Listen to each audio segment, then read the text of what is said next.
하나님 말씀은 마태복음 3장 13절부터 17절까지 읽겠습니다. 이때 예수께서 갈릴리로부터 요단강에 이르러 요한에게 세례를 받으려 하시니 요한이 말려 이르되 내가 당신에게서 세례를 받아야 할 터인데 당신이 내게로 오시나이까? 예수께서 대답하여 이르시되 이제 허락하라. 우리가 이와 같이 하여 모든 의를 이루는 것이 합당하니라 하시니 이에 요한이 허락하는지라.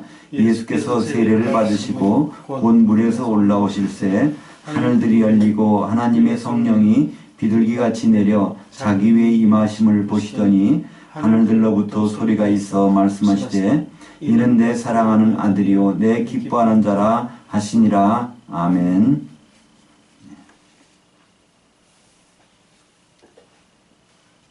오늘 말씀을 가지고 아버지와 아들과 성령의 삼위일체란 제목으로 은혜를 나누도록 하겠습니다.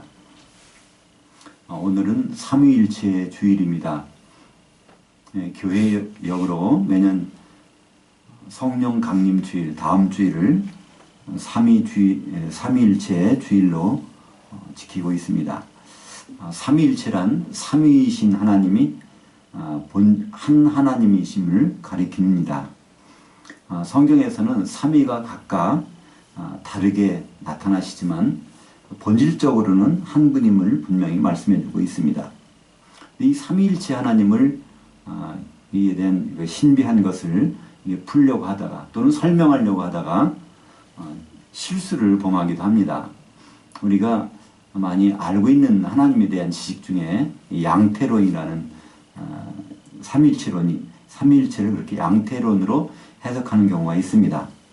이것은 연극 배우가 배역을 바꿔가면서 막이 지나갈 때마다 자기 그 옷을 바꾸고 배역을 바꿔서 진행하는 것처럼 하나님이 하늘에 계시다가 이 땅에 육신의 몸을 입고 성자의 모습으로 오셨고 또 이제는 성령으로 와 계시다. 이렇게 하나님에 대해서 설명하는 경우가 있습니다.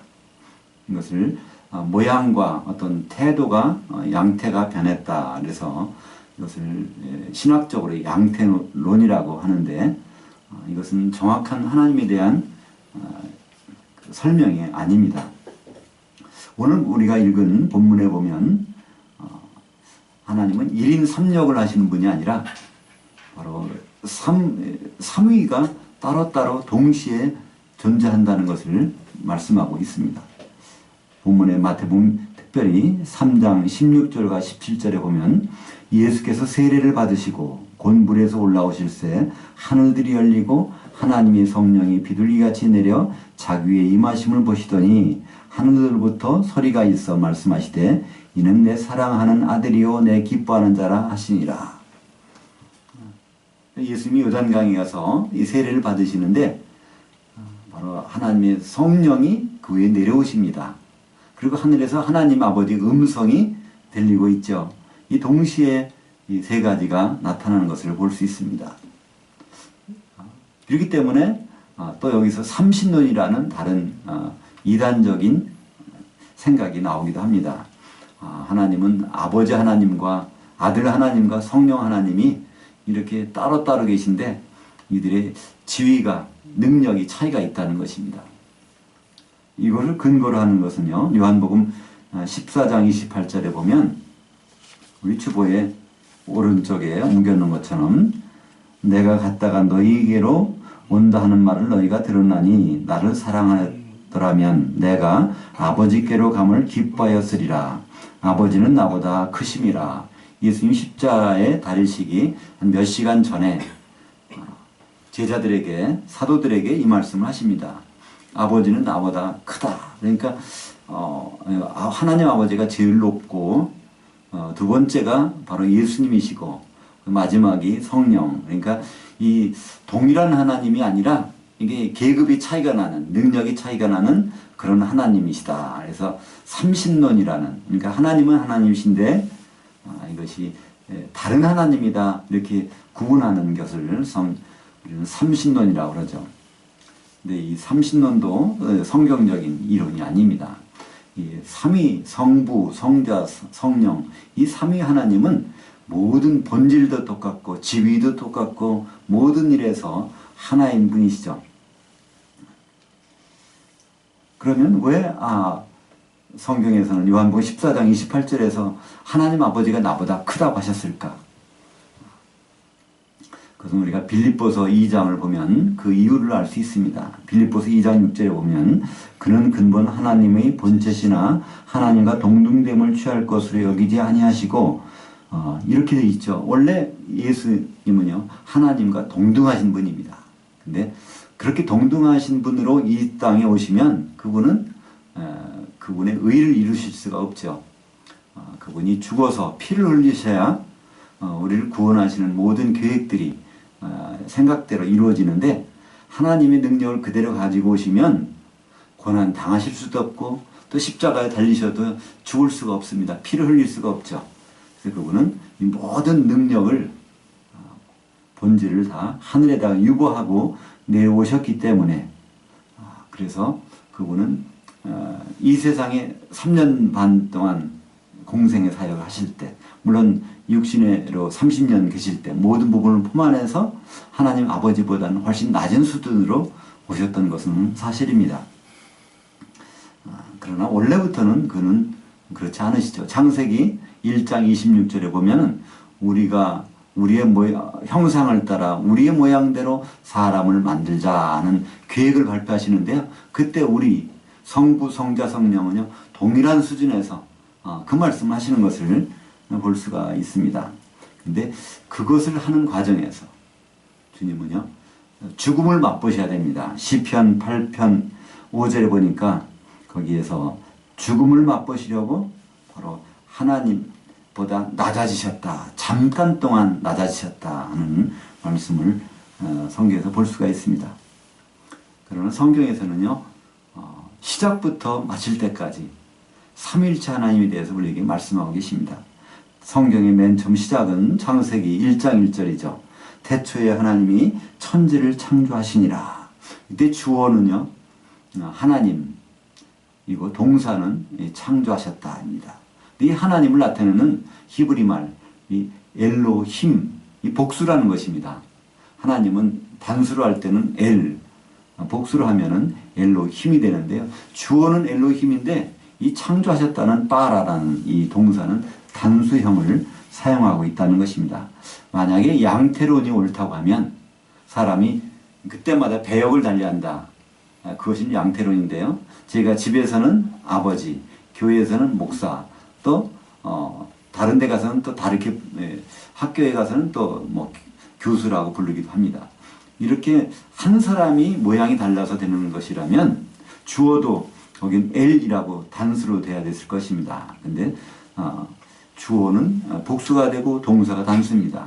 그럼 만약에 30년이라고 하면 하나님 아버지가 따로 계시고 아들은 그분보다 좀 못하신 하나님이시고 성령은 또 다른 하나님이라고 하면 창조하실 때 그것이 동사가 빠라라는 단수형이 아니라 빠루라고 하는 복수형이 되어야 될 것입니다.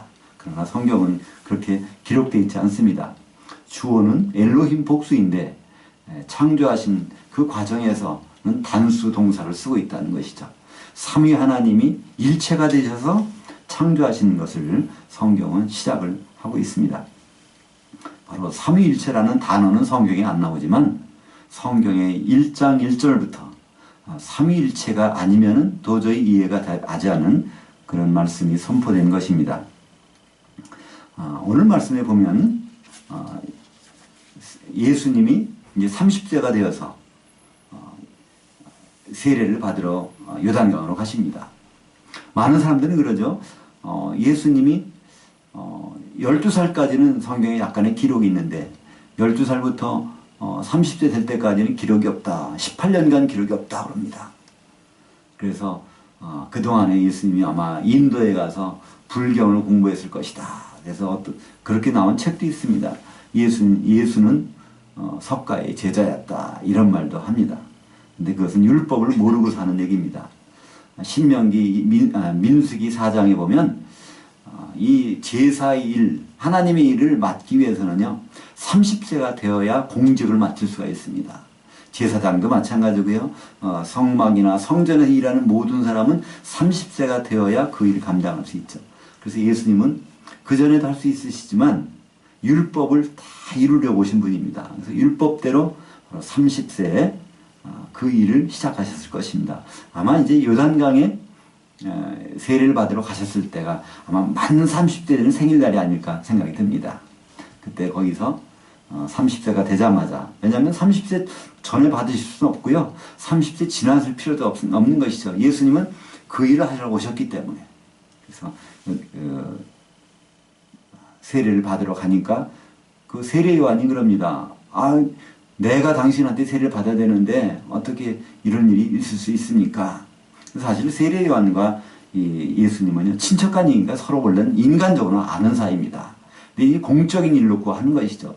이 세례라는 일을 벌어주고 있는데 아마 세례 요한은요, 6개월 전부터 이 세례를 주었을 것입니다. 왜냐하면 세례 요한과 예수님과는 6개월 차이거든요. 세례 요한도 공적인 일을 시작할 때 30세가 되어서 그 일을 시작했을 것입니다. 근데 여기서 예수님 뭐라고 말씀하십니까? 바로 이렇게 해서 하나님의 의를 이루는 것이 합당하다 이렇게 말씀하십니다. 의라는 뜻은요, 하나님이 정해진 방법대로 그것이 올바르게 이루어지는 것을 의라고 합니다. 예수님이 세례를 받으셔야만이 하나님 올바른 방법이 시작되고 이루어진다는 것입니다. 이 성령 세례를 성령으로 물세를 받으실 때 바로 예수님께 성령이 내려오십니다. 예수님이 성령으로 기름 부음을 받고 성령으로 세례 주는 분이라는 것을 말씀하고 있죠. 그리고 이 성령으로 세례를 주시기 위해서 그분 죽으시고 부활하셔서 하늘 올라가십니다. 내가 가면 그를 보내리니 내가 가지 아니하면 성령께서 오실 수가 없다는 것입니다. 그래서 그분은 이제 하늘에 올라가셨고 약속대로 성령을 바로 오순절날 부어주십니다. 성령을 부어주시니까 그래서 교회가 탄생이 되고 이 교회의 완성인 새 예루살렘, 그것이 바로 요한계시록의 마지막에 나오는 것을 볼 수가 있죠. 그러니까 이 하나님의 의를 이루신다는 것은 하나님의 생각대로 진행하신다는 것입니다. 창세기 3장 22절에 보면 거기서 하나님이 다시 회의를 하셔서 하신 말씀이 나오죠. 이 사람이 바로 선악을 아는 일에 우리 중 하나와 같이 되었으니 하는 말씀이 나옵니다. 이제 아담은요, 이제 선악과를 먹고 나서 이게 죽고 부활하는 그 일이 앞으로 일어난다는 것입니다. 바로 이 사람대로, 아담대로 성부, 성자, 성령 중에서 선악을 아는 일을 경험할 사람이 있다, 경험할 분이 있다는 것이죠. 그래서 바로 하나님 아버지도 아니고 성령도 아니고 예수님이 바로 죽으시고 부활하시는 것을 몸으로 경험한 일이 있다는 것을 나타내는데 그 일을 이루어지는 것, 그것이 바로 하나님의 의가 이루어지는 것입니다. 세례 요한한테 그 얘기를 하시니까 세례 요한이 그 일을 진행을 합니다. 바로 아버지, 아들, 성령, 그 창세기에서 3장 22절에서 그것을 말씀하셨는데 이제는 그 일을 이루시기 위해서 아들 되신 예수님이 이제 모든 권리를 유보하시고 이 땅에 오셔서 죽고 부활하시고 그 다음에 성령을 보내실 일을 준비하셨던 것을 볼 수 있습니다. 그 과정에서 우리가 보기에 예수님이 하나님보다 좀 낮아진 것처럼 보이는 것 뿐이지 그건 하나의 과정일 뿐입니다. 이 하나님은 천지를 창조하셨는데요. 왜 천지를 창조하셨을까요? 우리 성경에는 그 해답이 있습니다. 요한계시록 21장에 가면요, 21장 1절, 2절을 보면요, 이 천지가 다 없어져 버립니다. 그리고 새하늘과 새 땅이 나타납니다. 거기에 하나 또 나타나는 것이 뭐가 있습니까? 새 예루살렘이 나타납니다. 하나님은 천지를 창조하셨는데 이걸 다 없애시는데 없애신 다음에 보니까 뭐가 나타납니까? 새 예루살렘이 나타난다는 것입니다. 그렇다면 하나님은 천지를 창조하신 목적을 우리가 알 수 있습니다. 새 예루살렘을 얻으시려고 천지를 창조하셨고 새 예루살렘을 얻으셨기 때문에 천지를 없애셨던 것을 우리는 알 수 있는 것이죠. 그래서 이 새 예루살렘은 우리가 잘 아는 대로 이 교회의 완성이고 어린 양의 신부입니다. 그럼 우리가 바로 지금 어느 시대에 어느 시점에서 하나님의 일정부의 가운데 있는지를 다시 한번 생각해 볼 수 있는 것이죠. 그러니까 성경에서 시작할 때 삼위일체로 시작하신 태초에 하나님, 삼위 하나님이 성부, 성자, 성령의 하나님이 일체가 되셔서 창조하신 것처럼 이제는 마지막도 삼위일체로 끝납니다. 요한계시록 22장 1절과 2절 보면 또 그가 수정같이 맑은 생명수의 강을 내게 보이니 하나님과 및 어린 양의 보좌로부터 나와서 길 가운데로 흐르더라.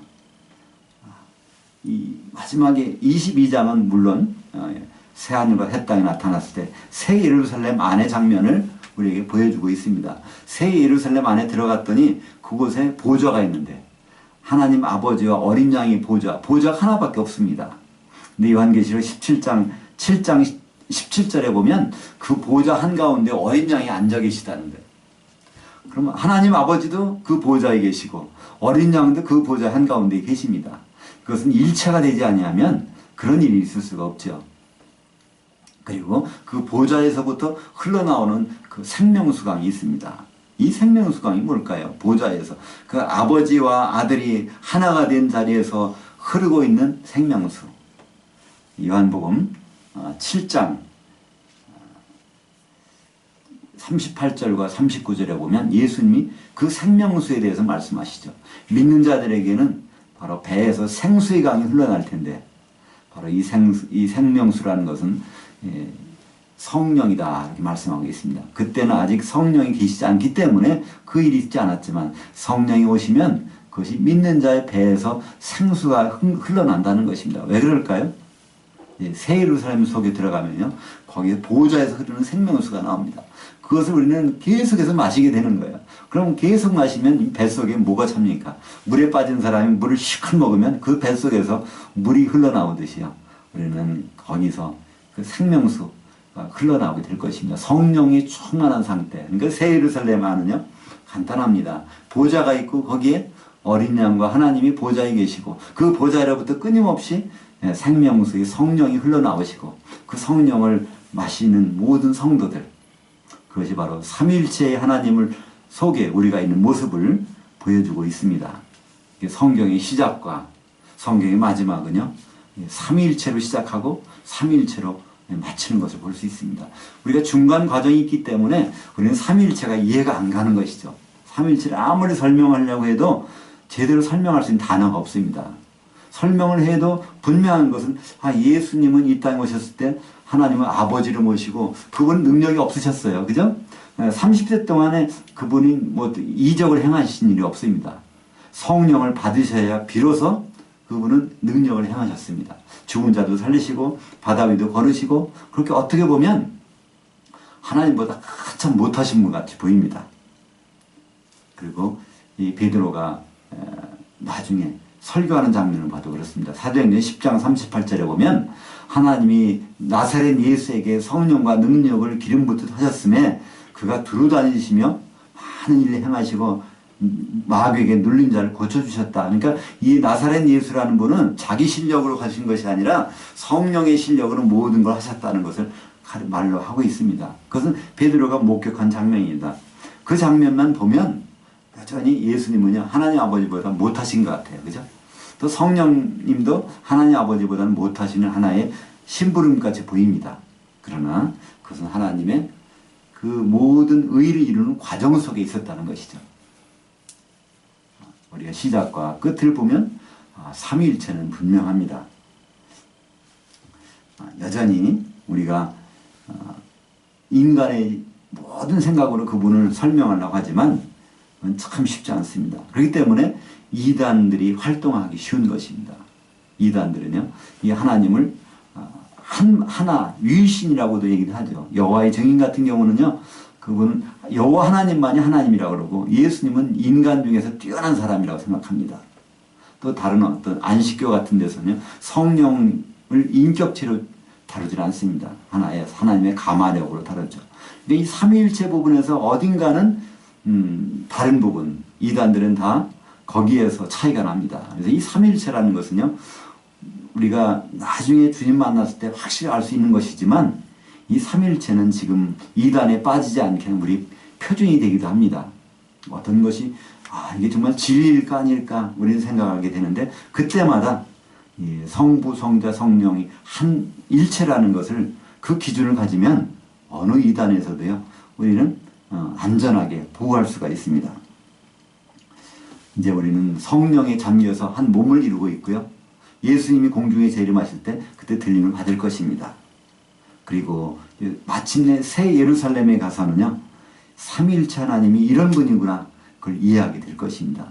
창세기 1장 1절에 시작하시던 삼위일체의 하나님, 이제 요한계시록 22장에 가서 거기서 바로 보좌에 같이 앉아 계신 아버지 하나님과 예수님, 그 보좌에서 끊임없이 흐르는 성령, 그 가운데 있는 우리의 성도들의 모습을 이제는 우리가 확인하게 될 것입니다. 삼위일체 하나님, 그래서 우리가 지금도 이단에 빠지지 않고 우리의 믿음을 지킬 수 있는 하나님의 표준입니다. 기도하겠습니다. 하나님 아버지,